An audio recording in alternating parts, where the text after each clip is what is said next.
afternoon, everybody. Good afternoon. I am elated to be here with you all to talk about mental health. It is very dear to my heart. I appreciate the opportunity. Thank you to the Livia Creek Foundation for entrusting me to be able to speak to the community on your behalf. Today we're going to talk about mental wellness, but we're going to really hone in on how it affects or stress impacts the body. I don't know if you guys have ever heard of the book called The Body Keeps the Score. Anybody ever heard of that? Okay, so when we say the body keeps the score, anytime you endure stress, trauma, chronic stress, daily stress, whatever, your body actually internalizes it, and it has a tremendous effect on every part of your body. So we'll go through the pathophysiology, or how the body actually internalizes stress and what happens with that. So I'll tell you a little bit about myself. You can go to the next slide and get a chance. As he said, I'm a registered nurse. I've been a registered nurse for almost 15 years. My primary background is community health. I actually worked for HealthNet at Martindale Brightwood Health Center for almost 5 years when I first got started as a nurse, and the rest of my practice has been in public health, still primarily serving this community, all of Far East Side, pretty much from 46405 all the way over to 42nd Post Road, German Church Road. So I'm very familiar with the community. I grew up in Howellville, USA. I see myself, even though I'm a practitioner, I am very much a part of the community. Everything I do is with the community first perspective. I love my people. I love empowering us. I love being a representation and establishing that connectivity and that relatability with us, because, you know, within healthcare, there's a lot of mistrust. We don't feel like we're being treated appropriately, and that actually hinders our ability to get the care that we need. So I see myself as a champion within this work, especially for all things health equity, and I love trauma. I grew up in Howellville. I had a rough life myself, and I'm very transparent about my experiences, so I will share some as we go along. And by all means, if anybody experiences any kind of negative emotions as we go through talking about any of this, because trauma, you know, you don't know when you're going to have that type of response. Sometimes we feel like we got it all together, but, you know, you can hear something, see something, and it strikes something in you. So by all means, feel free to get up and take care of yourself as we go through the slide. I am certified in mental health first aid. I am also an adverse childhood experience master trainer. I don't know if you guys are familiar with the ACE study. Have any of you ever heard of that? Okay, that's a study that was done by two world-renowned doctors. One of them was treated tobacco, and the other one treated weight loss and obesity. And what they found is they were helping people lose weight and stop smoking, but then as soon as the patients were done with them, they would go back to their habits again. So then it became, why is it that people are always going back to their habits, even though we've helped them overcome? And what they found out is the more adverse childhood experiences that you have, the higher your chances are of having a lot of what's called comorbidities, or a lot of health issues together, you know. And so they did this major study, and a lot of things that are within healthcare right now that are centered around understanding trauma, how it impacts the brain, and how it impacts your behavior to actually change, is centered around the adverse childhood experience study. I'm also a certified compassion fatigue professional, and what that typically deals with is, like, if you have, you're caring for a loved one, or you have people living in your house, whether they're chronically ill or you're just taking care of somebody, you just get burdened sometimes. People feel the burden of having to care for their loved ones, and you get what's called compassion fatigue.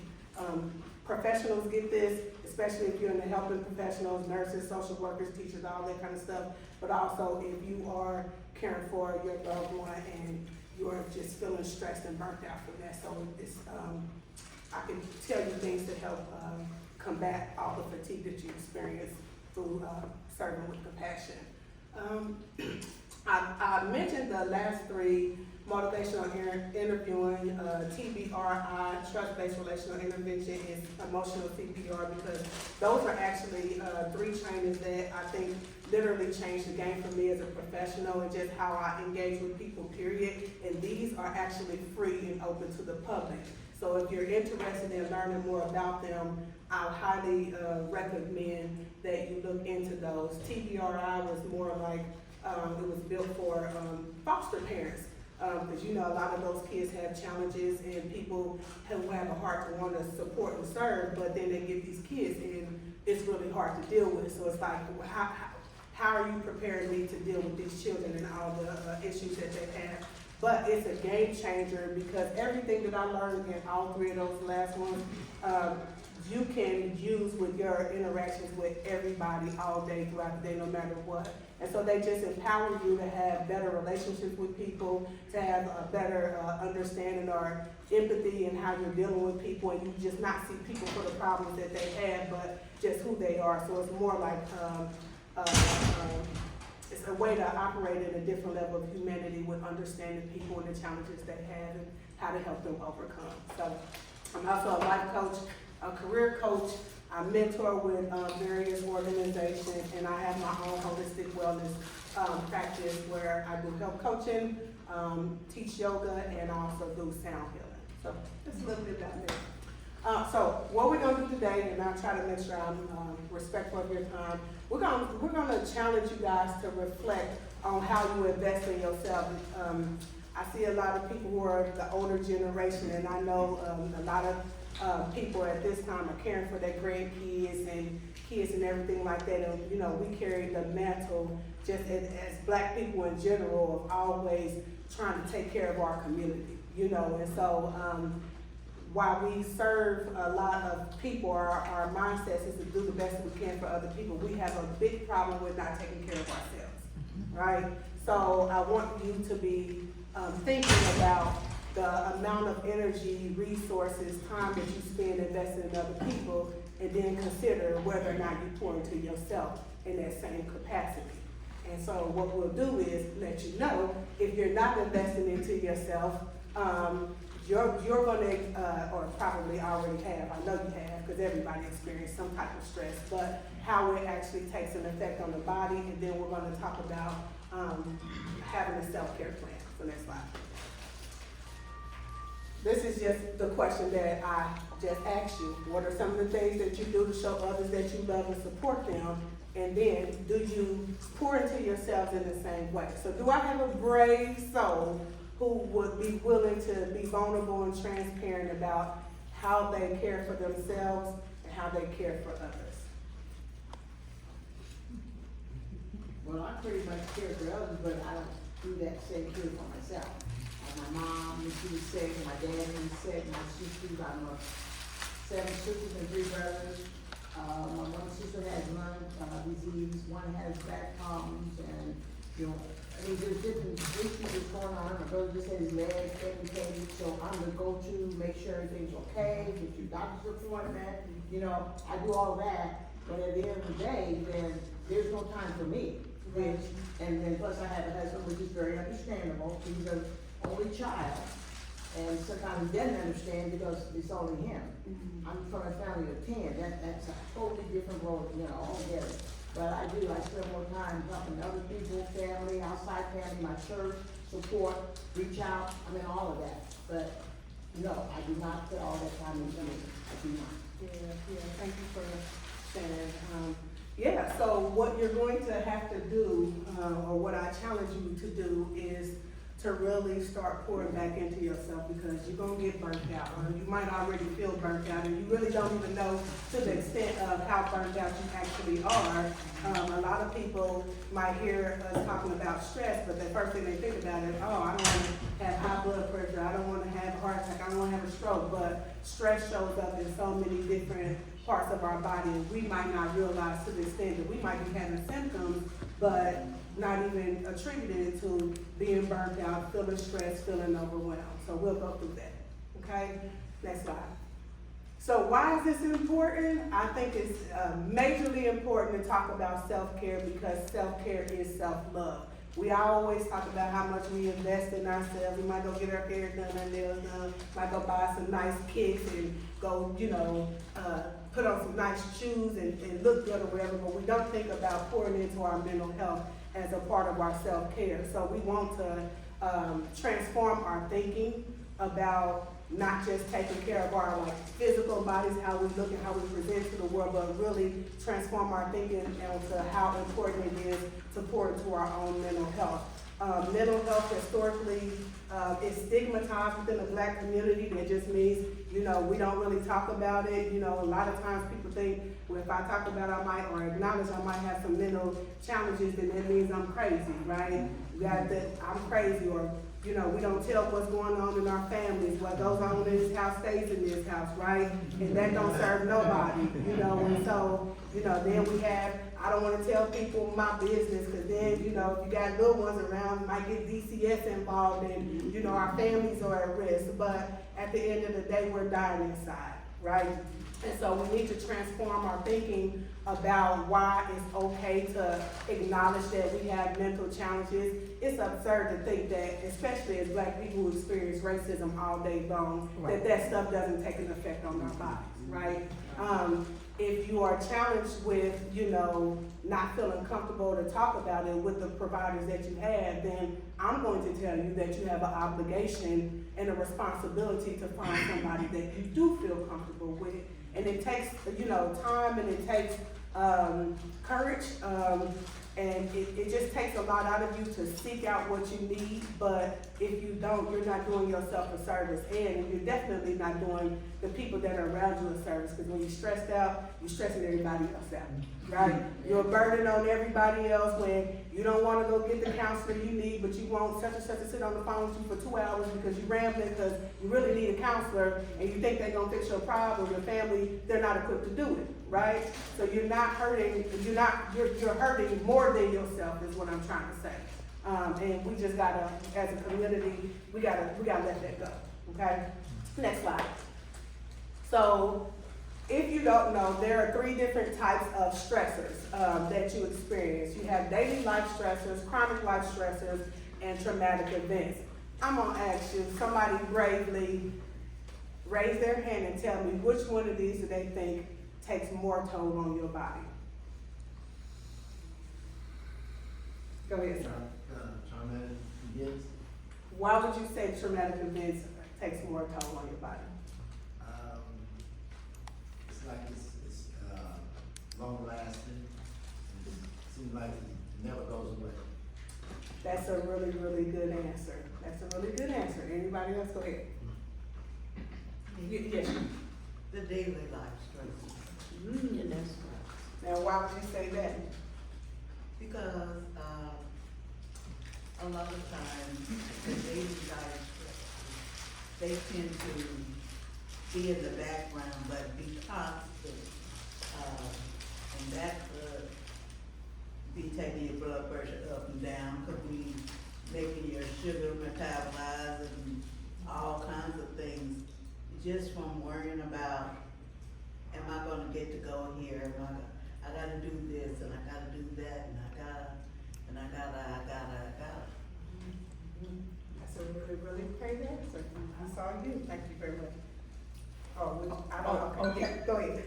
As she said, the word daily, it's a daily struggle. It's something that you deal with on a daily basis. You go to bed at night, you wake up the next morning, over and over daily, that same struggle every single day. So I'm gonna share something with you. So when we say daily life stressors, we're not actually talking about what you experience on a day-to-day basis. What you experience on a day-to-day basis every day is actually part of your chronic life stressors, because it doesn't go away. A daily life stressor is more like, I got a flat tire on my way to work, right? And I can't be late, so you're trying to rush get that tire changed, right? Or, the child care closed down because daycare provider's sick. Well, I'm gonna get my baby, have somebody watch my baby. Chronic life stressors have to do with, like, if you are underemployed or unemployed and you're trying to figure out, like, how to be able to manage these bills that I got. right? On a day-to-day basis, you probably are thinking about your finances. It's more of a chronic thing that doesn't go away, to your point. And then traumatic events, we know is something that happens when, you know, it could be from a natural disaster, it could be from, you know, rape, experiencing violence, you know, those things are very, very traumatic. I would tell you historically, what the science says is daily life stressors are actually more problematic to your health than trauma or chronic life stressors. And that's because you experience so many itty bitty things throughout the day on a day-to-day basis. 40% of your day is usually dealing with daily life stressors. So that's what the science says. Now, what I would tell you with what I learned in my training to be an average child experience master trainer is that I would say that either one of them could have the same kind of effect on your body. So like historically, when you looked at the average childhood experience study, what it was saying is the more experiences that you have, the worse your health outcomes is, right? So they were saying, if you have 10 things versus the one, I'm in worse shape if I experience 10 and you only experience one. But that's not true, because how I internalize my one experience could wreak havoc on me worse than your 10 experiences, depending on what they are. And a lot of that has to do with really how resilient you are, right? That's why we have these conversations about building resiliency in people. So I try as a practitioner to not put, I guess, a measurement on somebody's experience with any kind of stress or trauma, because it's really dependent on the person, how they internalize it, how they're able to be resilient or try to overcome it. Like, it depends on a lot of things. So the science says daily life stressors, but I would tell you, I would argue against that, okay? How you experience your stress is how you experience your stress, and what matters is how well you're able to cope. Whether it's daily, chronic, or trauma, is how effectively are you coping with your stress, okay? When you have stress can show up in different types of ways. It could be something that, or the manifestations of stress in your body can show up different type of ways. It could be a gradual onset or an immediate sudden onset, right? It can show up mild, intense, or severe, right? It can show up one time or it can show up multiple times. What I will say is, when you're trying to conceptualize stress is a mismatch between your expectations and your reality, right? If you feel like I should be able to handle X, Y, and Z, and then X, Y, and Z happen, and then you're not able to handle it, now you have a mismatch with what you thought you were going to be able to handle and what you can effectively handle. And so you want to, one of the things you want to do is just be kind of realistic with what your life really is and what you are willing to do to try to set yourself up for success with how you cope. Next slide. All right, so stress takes a toll on every system in your body.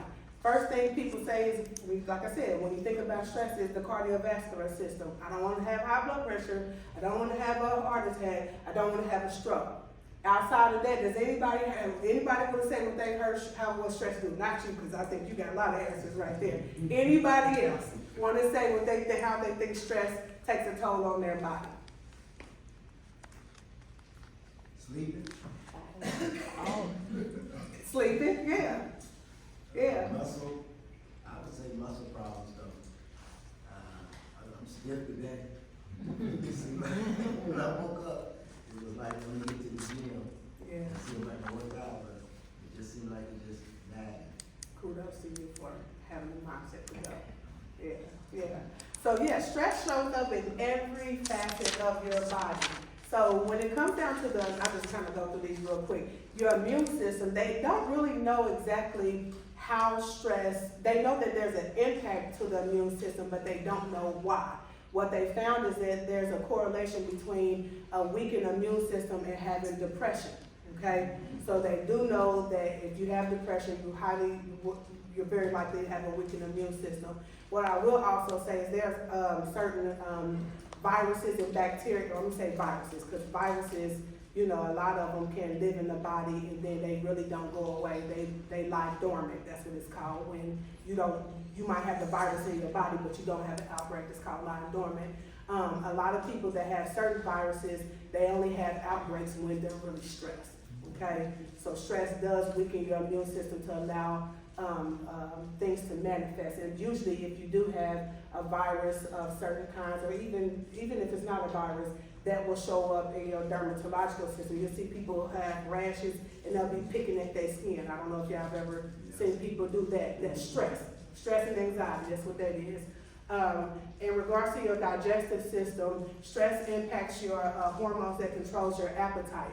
So you can have overeating, and that will lead to obesity. You can have problems digesting your food, where your intestines doesn't actually break down the food like it's supposed to. But you can also have ineffective coping by actually eating too much, right? So some people stress eat. I'm one of them, and I get upset, I'm going to get some ice cream. Covers and ribs, that's what I'm going to get. I sometimes stress eat, but there also are times where when I get through, because I'm going to tell you now, I'm being vulnerable and transparent. I was recently diagnosed with depression and anxiety from having too much stress in my job. I had to walk away from my job that I've been in for 8 years because it took a toll on my mental health. And so with that, I actually lost weight, okay? Because it can affect your hormones that control your appetite. Your reproductive system, it can decrease your testosterone. It can have an effect on, testosterone is the male hormone, estrogen and progesterone is the female hormone. Stress actually throws your hormonal imbalances off with that. And so if you have issues with that, you can have issues with low sperm count, decreased libido, that's your drive to have sex. It can make women have abnormal cycles, bleeding. It can make you have breast tenderness. It can cause fibroids, and I know in the Black community there are plenty of women. We have a higher level of fibroid tumors than anybody, and I'm willing to bet it has a lot to do with the stress that we're under, especially, like I said, a lot of our stuff is tied to the systemic racism that we experience in the intergenerational trauma. But takes a toll on your thyroid system, so you can have hypothyroidism or hyperthyroidism. Your gallbladder, you can start having issues with your gallbladder. I don't know if anybody ever had stress ulcers, that's what they call them, where they have issues with their gallbladder. Any of that? No? Okay. But anyways, totally all over each one of those systems. We talked about muscle fatigue, sleep disturbances, and that's because stress affects your melatonin. That's the chemical that regulates your sleep or your ability to be restless or not restless. So it could not only make you sleepy all the time, because a lot of people who have depression, they get fatigued and they're sleeping most of the days. But it can also, if you have anxiety, make you so restless you just can't sit down. You're like, girl, sit down somewhere. You run around here doing everything, you just can't sit down, right? We talked about these different hormonal imbalances, and then, and I'm going to do chemical imbalances now, last, stomach growth.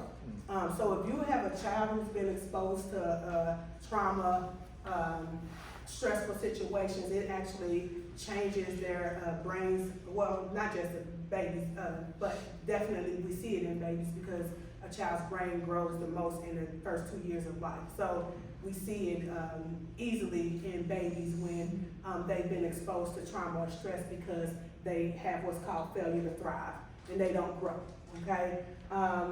And so it keeps their brain from growing to the size that it's supposed to, but it also causes them to be smaller in stature. So they're just, so cause a lot of issues with their growth. And then it causes chemical imbalances, right? And so the chemical imbalances have to do with what's called the neurotransmitter, the chemicals that regulate your brain. Next slide. So the chemicals that regulate your brain is called cortisol, epinephrine, or norepinephrine. Adrenaline is the same thing as epinephrine and then serotonin. So like when you have this stressor, your brain automatically, when you feel in danger, you feel threatened for any reason, your brain automatically recognizes that you feel in danger. It starts sending out these hormones. And then what happens is you get into a state of what's called flight, fright, or freeze. Flight is you gonna take off running, right? We know we hear them gunshots, what we doing? We ain't waiting on nobody, we running, right? Fright is when you so scared you like paralyzed with fear, you just sitting there like, I can't move. That's the same thing as freeze is also like that too. Both of them kind of look the same.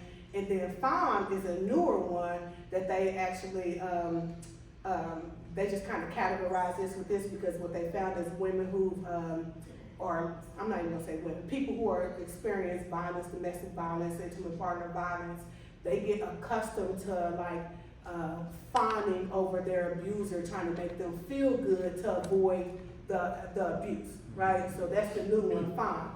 But anyways, so this is what happens every time you experience some type of stress. And I don't know if y'all have ever heard somebody or had this experience where you experience the stress, you're like, hold on, I can't think. You ever had that experience or heard somebody say that? Yeah. So what happens is you really can't think. There's two things that work against you when you feel stressed. They work against your brain, but they are helpful to you if you happen to actually really do need to harm. The cortisol comes from deep in your brain, but it coats the front part of your brain, which is called the prefrontal cortex. That cortisol releases so much that it coats this front part of your brain. This is your thinking brain. When it gets so much, it actually shuts your brain down from being able to think.